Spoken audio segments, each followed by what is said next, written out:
Hello everyone, so this is the last part of 1.4 where we're just going to talk about circles pretty briefly here.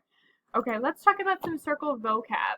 First of all, a circle, you can name a circle by its center, so I just want to sketch that for you really fast. If I have any type of circle, that's a really bad one, but then always the center point is going to be labeled, so let's say that that center is labeled with an S. I would talk about that circle like this, with the notation circle, with a dot in the middle, S. So that would read circle S. Okay, we call a circle by the center point. Okay, the circumference we should know is the length around the outside of a circle. The diameter is the straight line segment that passes from one side of the circle through the center and then to the other side of the circle. That is the diameter. And then the radius is half of the diameter. Let's take a look at a circle here. So I don't know, this one we could call, the center would be B, and I would say that this is circle B. Okay, that circle with the dot in the middle next to the letter that represents the center point. Okay, so here I have circle B. The diameter is from side to side that passes through the center, and the radius is just half of it, from one side to the center. Here is our formulas that we need to know. Circumference equals 2 pi r, and the area equals pi r squared. Okay, we want to make sure we remember those two formulas. These points over here talk about some important ways that we can see word problems or just questions. If a question states, provide the answer in terms of pi, we want to leave pi in the answer. If a question wants us to round the answer, we want to calculate pi using the pi button or 3.14. And I'll show you what that really means in the next example. Okay?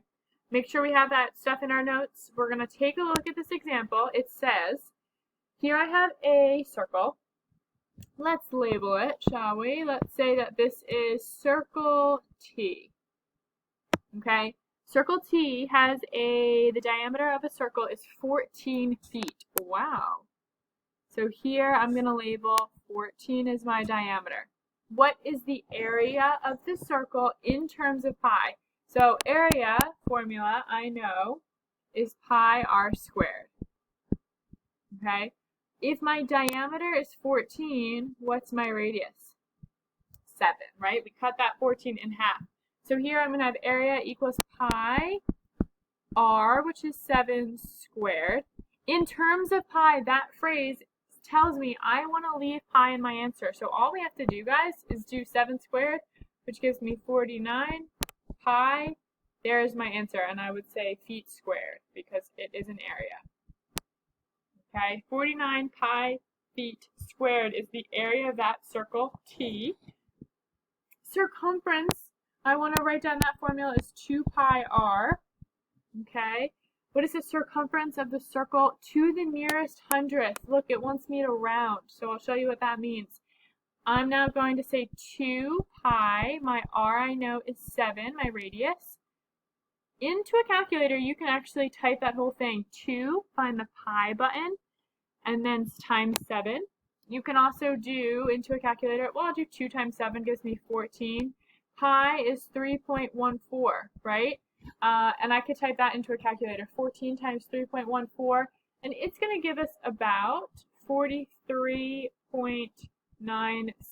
And this is circumference, and this will be feet.